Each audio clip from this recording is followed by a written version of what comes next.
Leroy Colbert, on May 9, 1933, and I'm at the thriving age of 79. And the first man to build 21-inch arm when they said it was impossible. So that makes me feel kind of good, because at least I can look back and say, well, I wasn't what I used to be. Hi, I'm Jim Arrington. I am born on September 1st, 1932, and that makes me almost 80.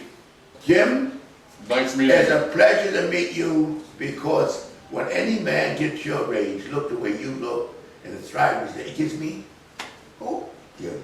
You know, I feel it makes some hope for me. You know, I haven't been, now understand that you've been training steadily since you were 15.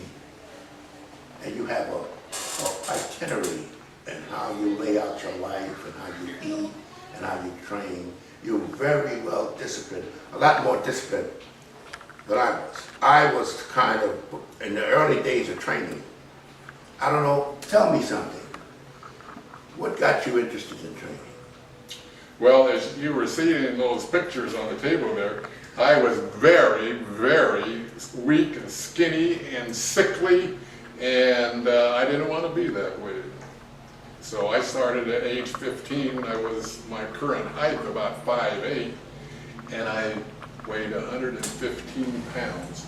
I was so low on the exponents thing that they had it for the gym, you know, for in school, for athletics, that I didn't even make the C team.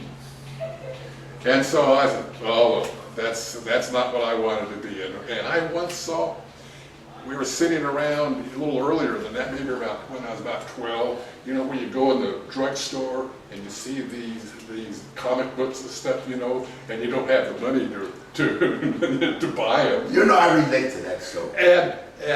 And so I was going through this, and all of a sudden I saw some sort of bodybuilding magazine, and I was amazed. I couldn't believe the size of these guys. And I thought to myself, even their forearms are huge.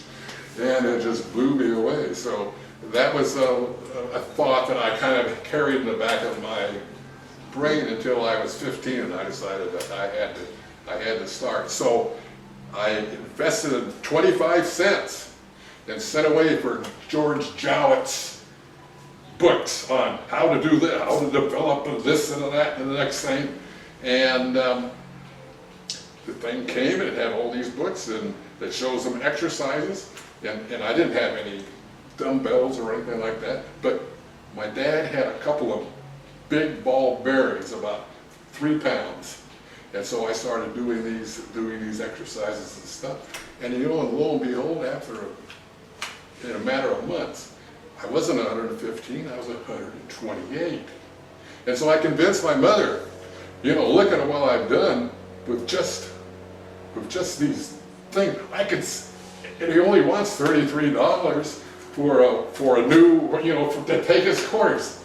Can I do that? And so she said, yeah, you can do that. And somehow I put together the money.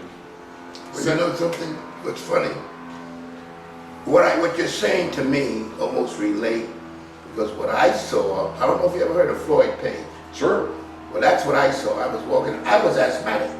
Were you? And my mother, yeah, my mother was afraid for me to walk around the steps, because I was breathing so, and so I saw that, I was transfixed. And I said, Jesus, people look like that? But I didn't have any money at all.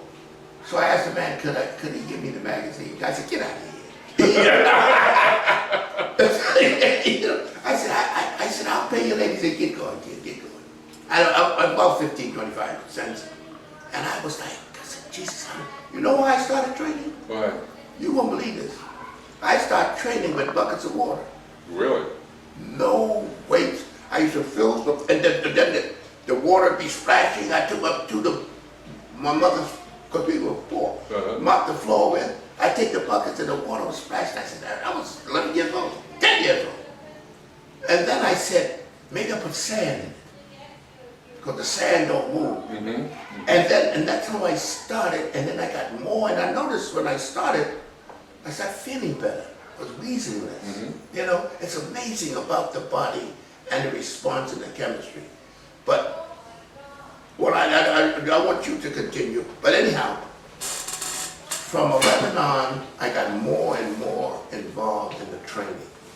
And then I became obsessed with it, absolutely obsessed. I was so my body responding, and I said, Jesus, this is for me. When I think, and I tell you the truth now, I'm glad steroids wasn't around then, because I would have been dead, because I would overdosed on them. I was so driven. I saw my body responding. And here I started off in buckets of water. You know, well, I mean, half the bucket, and it was a splash. That's how, you know, I was a kid, I didn't have that much strength. Right. And then I said, what can I do so I wouldn't, and my mother said, well, you give them, what are you doing? My mother thought I was insane.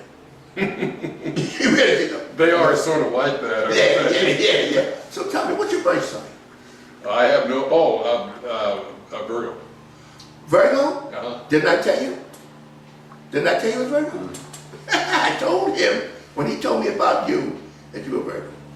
And why would you say Because that? Virgo's a fixed. I'm a Taurus, a fixed sign. Yeah. And you don't, in other words, you don't jump in anything. And you got to be comfortable, you examine and you check out things. You're slow to move. That's the basic nature of I don't mean slow to move physically. Yeah. You're slow to move mentally. You don't just jump into things. That's the basic nature of a Virgo. And then when he was telling me how you were keeping things, you kept, you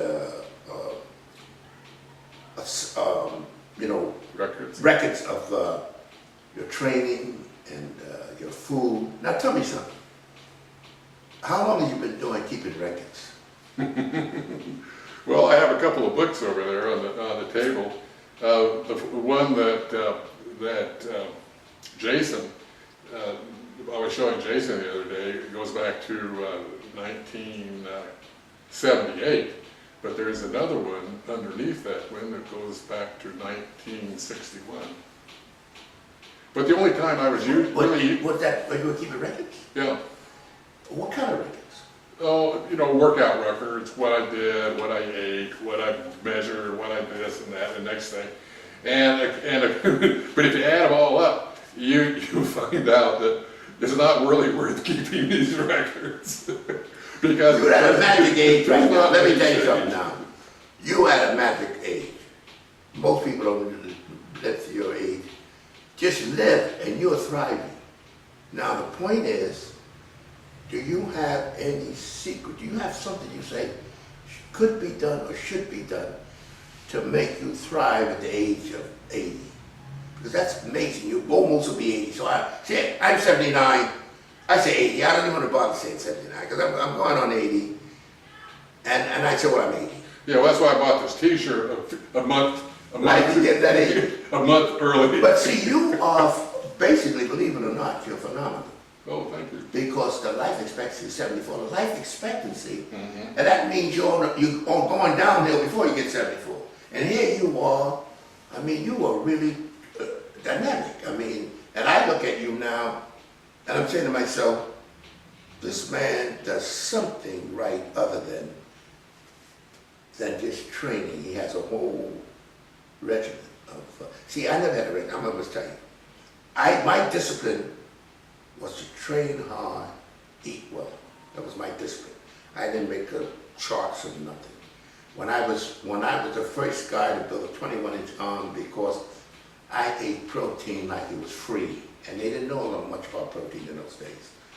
We used to eat the whole gym, you know, the old Goldberg and all that, the guys talking about, this is in the 50s and real late 40s and 50s, you used to eat 2 pounds of steak a day. That was a rule. That was a rule. We had these rules that we made up, had no idea where they came from. You know, we overdid it on the milk. We used to have to have 2 quarts of milk a day. If you didn't have 2 quarts of milk a day, you get depressed. You can still drink milk? No, I still drink, but I don't drink much milk. Yeah, I mean, you're not lactose. No, because we drink a lot. No, we drink. See, a lot of times they say black people are lactose intolerant because they're not dairy eaters as a group. You see, but I always ate dairy, ate a lot of dairy. We used to make our own protein drink. It was a fascinating thing by application and just a feel of training and what it does for you. I mean, we were so desperate for something. So desperate for something that would be dynamic. And then we went to the health food store. We said, what can we get that make us stronger? Guy, they didn't know from shit. Guy says, oh, take honey. Honey will give us energy. I said, honey? So we said, okay, we take honey. So we take a sip of honey, we felt, because the sugar's trying to break the blood, we thought, oh man, this is great. Then about 15, 20 minutes, it come down. We took another sip of honey. Got the boost. Then we would come into the gym with 2-pound jars of honey to go through a workout. And then we realized, this is it. We gave up the honey. Because when you first take it, that surge of carbs and sugar gets in your blood and you feel like, oh man, we found the magic stuff, you know? Like, now tell me your experience, like, do you believe you understand muscle priority? Go ahead and tell me. You like see. Or you mean you work the biggest muscles first? The muscle that you're most interested in, and the body will favor that muscle. Yeah. You see, Okay. but I'm giving it the name, I call it muscle priority, but that's what we learn as we train. And you know, you believe in muscle memory, you understand muscle memory. And that's why you are in the shape you're in now. Anybody, a man your age, if he's lucky to get out of bed, doesn't want to train. You know, because your whole chemistry changed. Your body is just like a pilot light. See, and you turn it on. You see, it never dies. Once you build your body, you never, in other words, once you build, you'll never go back to the beginning again, no matter how long you're there. Mm-hmm. I was telling Jason, because he said, keep telling me I'm making excuses. But I tell him, I said, I don't have the time to train. I have this fascination of wondering what I could do with my body if I start to train again. Not getting anywhere near what I was. No.